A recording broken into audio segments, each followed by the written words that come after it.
ನಾನಿಲ್ಲಿ ಕೆಲವೊಂದು ಡಾಟಾನ ಟೈಪ್ ಮಾಡಿದ್ದೀನಿ. ಹಾಗೆ ನಾನಿಲ್ಲಿ ಕೆಲವೊಂದು ನಂಬರ್ಸ್ ಟೈಪ್ ಮಾಡಿದ್ದೆ, ಅದು ಬೇಡ ಅಂತ ಡಿಲೀಟ್ ಮಾಡಿದ್ದೀನಿ. ಈಗ ನನಗೆ ಈ ರೋನು ಕೂಡ ಬೇಡ, ಅದನ್ನು ಡಿಲೀಟ್ ಮಾಡೋಕ್ಕೆ ಬೇರೆ ಆಪ್ಷನ್ ಏನಾದರೂ ಇದೆಯಾ ಮ್ಯಾಮ್? ಹೌದು, ಅದನ್ನು ಡಿಲೀಟ್ ಮಾಡೋದಕ್ಕೆ ಆಪ್ಷನ್ ಇದೆ, ಅದನ್ನು ನಾನು ನಿಮಗೆ ಹೇಳ್ಕೊಡ್ತೀನಿ. ಏನಂದರೆ ಈಗ ಇಲ್ಲಿ ಡಾಟಾನ ಟೈಪ್ ಮಾಡಿದ್ದೀರಲ್ಲ, ಅಷ್ಟು ಟೇಬಲ್ಸನ್ನು ಈ ಥರ ನೀಟಾಗಿ ಸೆಲೆಕ್ಟ್ ಮಾಡಿಕೊಂಡು ಕಂಟ್ರೋಲ್ C ಅಂತ ಕೊಡಬೇಕು, ಕಾಪಿ ಆಗುತ್ತೆ. ಇದಾದಮೇಲೆ F5 ಅಂತ ಕೀಬೋರ್ಡಲ್ಲಿ ಪ್ರೆಸ್ ಮಾಡಿ. ಈ ಗೋ ಟು ಆಪ್ಷನ್ ಓಪನ್ ಆಗುತ್ತಲ್ಲ, ಇದರಲ್ಲಿ ಸ್ಪೆಷಲ್ ಅಂತ ಕಾಣ್ತಾ ಇದೆಯಲ್ಲ, ಇದ್ರ ಮೇಲೆ ಕ್ಲಿಕ್ ಮಾಡಿ. ನೆಕ್ಸ್ಟ್ ಇದರಲ್ಲಿ ಬ್ಲ್ಯಾಂಕ್ಸ್ ಅಂತ ಏನು ಕಾಣ್ತಾ ಇದೆಯೋ ಇದ್ರ ಮೇಲೆ ಕ್ಲಿಕ್ ಮಾಡಿಬಿಟ್ಟು ಓಕೆ ಕೊಡಿ. ಇದಾದಮೇಲೆ ಇಲ್ಲಿ ಡಿಲೀಟ್ ಆಪ್ಷನ್ಸ್ ಇದೆ ಅಲ್ವಾ, ಡಿಲೀಟ್ ಆಪ್ಷನನ್ನು ಸೆಲೆಕ್ಟ್ ಮಾಡಿಬಿಟ್ಟು ಅದರಲ್ಲಿ ಡಿಲೀಟ್ ಶೀಟ್ ರೋ ಅನ್ನೋದನ್ನು ಸೆಲೆಕ್ಟ್ ಮಾಡ್ಕೋಬೇಕು. ಇವಾಗ ನೀವು ಯಾವುದ್ಯಾವುದು ರೋ ಬ್ಲ್ಯಾಂಕ್ಸ್ ಇತ್ತೋ ಅದೆಲ್ಲನೂ ಕೂಡ ಈ ಥರ ಡಿಲೀಟ್ ಆಗಿರುತ್ತೆ.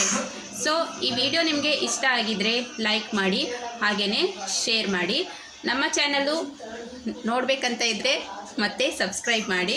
ನೋಟಿಫಿಕೇಷನ್ಗಾಗಿ ಬೆಲ್ಲೈಕಾನನ್ನು ಪ್ರೆಸ್ ಮಾಡಿ.